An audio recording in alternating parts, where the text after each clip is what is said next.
Hello, my name is Donald and I confess to being a non-alcoholic. In fact, I'm just an old guy in his 70s who considers himself a connoisseur of good Guinness.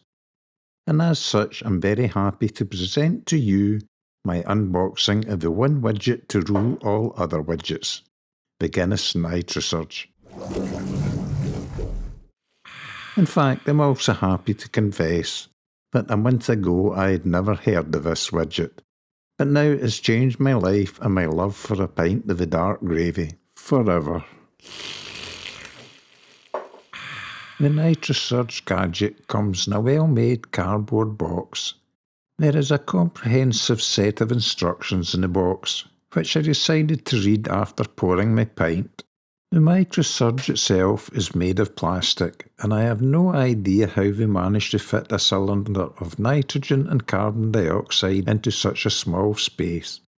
It is battery operated and is charged with included USB lead, although you have to supply your own wall plug for the lead. Also included in the box is a small cleaning brush. As we all know, you have to have clean taps for a good Guinness, and a plastic pouring tap which plugs into the side of the Nitrosurge gadget. And I think I will call it a gadget going forward, as a widget comes in a well-made can of Guinness, and not in a cardboard box.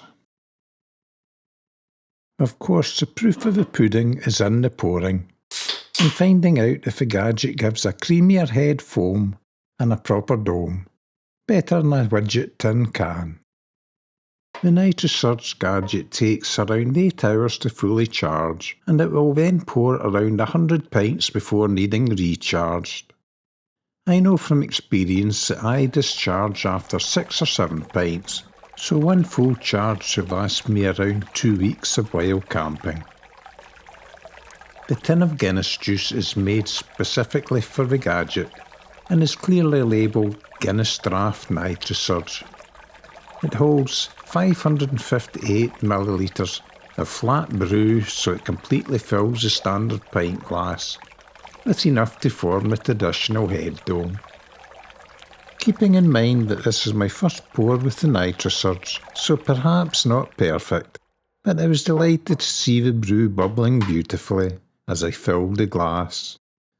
I'm experienced enough to know not to fill the glass in one pour, but rather 3/4 fill and then let it sit for a minute before adding the final bit.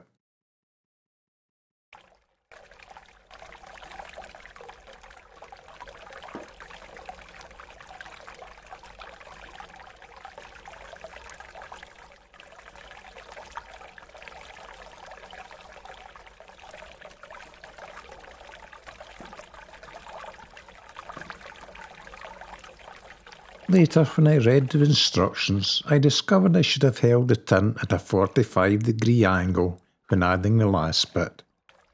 But wow, look at that, the adverts were correct.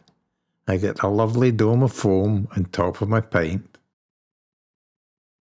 No widget in the world can froth a foam as well as this Nitrosurge gadget. My only mistake was perhaps slightly overfilling the glass, which allowed some of the dome to fall over the side. However, I'm old enough to know that beauty is in the eye of the beholder, and it's how it tastes that matters most. I'm afraid I was that keen to taste it I forgot to raise the camera so you could see my reaction, but after a long slurp I smiled a mile. To my old taste buds it was heavenly nectar. I then raised the camera so it could capture my second slurp, quickly followed by a third slurp, and it really made a perfect pint.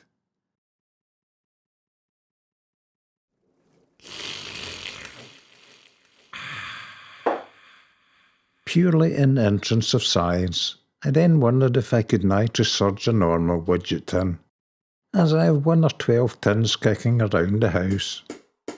A quick Google produced the pin hack which allows the use of the gadget.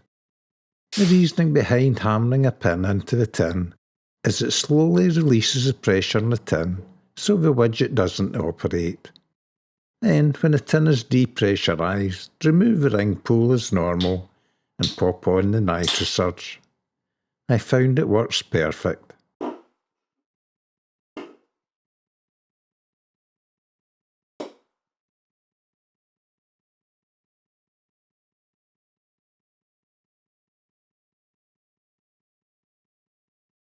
Just look at those nitrogen and carbon dioxide bubbles brewing in the black stuff.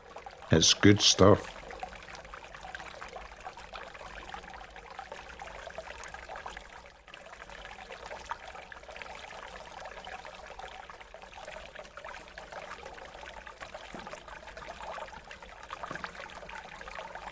This time I followed the tilt angles and timings included in the instructions.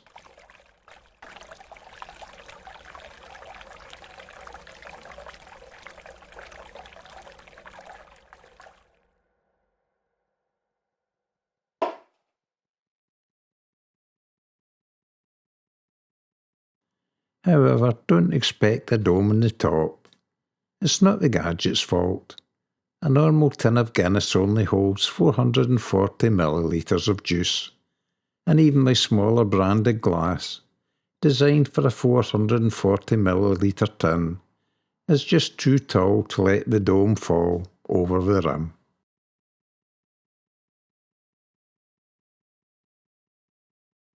It does make a perfect head though.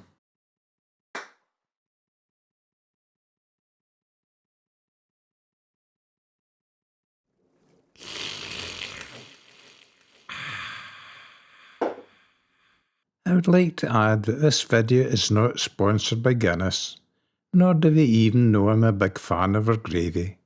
However, it was paid for by some very good friends who gave me the goods, for free, when I became yet another year older, although perhaps not any wiser. So a big shout out goes to Douglas, James, Seamus and Paul, some of the Easdale Rib Rendezvous team, who enjoy watching my videos. They also kindly provided a bottle of Aberbour whisky as emergency rations, in case I get storm-bound in Loch Tarbert and Jura next ERR. Thank you very much, guys. A big thanks also to those of you who dropped in and left me some tins of gravy over the boating season. You can be sure none ever goes to waste. I slurp a lot. Last but certainly not least, a big thank you to everyone who enjoys watching my videos. I live for making them and thoroughly enjoy doing it. The last thing I wish to add is that this wonderful health drink has kept up with modern technology, including AI. I can vouch for this, as it certainly gives me lots of artificial intelligence the more I slurp it. Thanks for watching.